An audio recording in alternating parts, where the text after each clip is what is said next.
வச்சு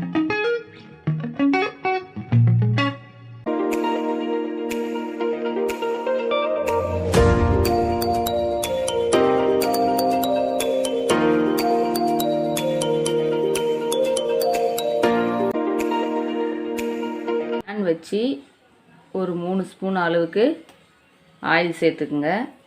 ஆயில் சூடாயிடுச்சு. நம்ம தேவையான அளவு சேர்த்துக்கலாம். பொடியாக கட் பண்ண ஒரு 3 வெங்காயம் சேர்த்துக்கலாம். நான் வெள்ளை வெங்காயம் சேர்த்துருக்கேன். நீங்கள் எந்த வெங்காயம் வேணாலும் சேர்த்துக்குங்க. வெங்காயத்துக்கு கூட நம்ம பொடியாக கட் பண்ண தக்காளி ஒரு 3 சேர்த்துக்கலாம்.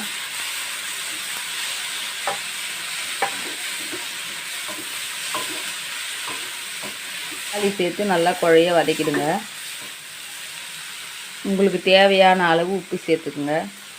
சேர்த்து நல்லா வதக்கிடுங்க.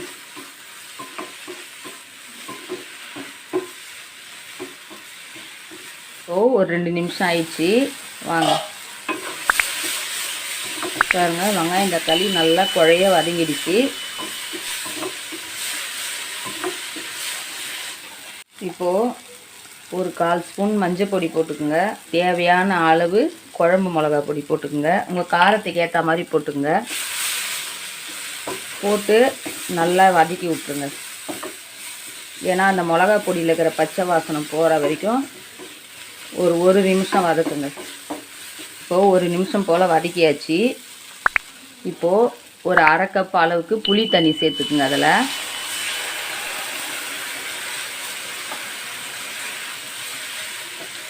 புளி தண்ணி சேர்த்து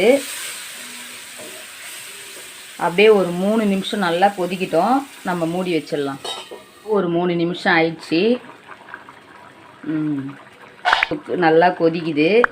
இந்த டைமில் நம்ம க்ளீன் பண்ணி எடுத்து வச்சுருக்க உங்களுக்கு எந்த கருவாடாக இருந்தாலும் போட்டுக்கலாம். நான் வந்து நெத்திலி கருவாடு எடுத்து வச்சுருக்கேன். அதை சேர்த்துடலாம்.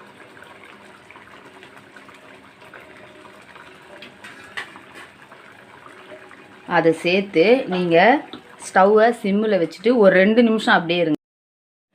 அவ்வளோதாங்க, 2 நிமிஷம் ஆயிடுச்சு. கருவாடு அந்த தொக்கு எல்லாம் நல்லா கொதிக்குது. இங்கே பாருங்கள் எவ்வளோ சூப்பராக இருக்குன்னு. இதை சூடான சாதத்தில் போட்டு சாப்பிட்டா சூப்பராக இருக்கும். இப்போ நம்ம ஸ்டவ் ஆஃப் பண்ணிவிட்டு இதை ஒரு பிளேட்டில் மாற்றி வச்சிடலாம்.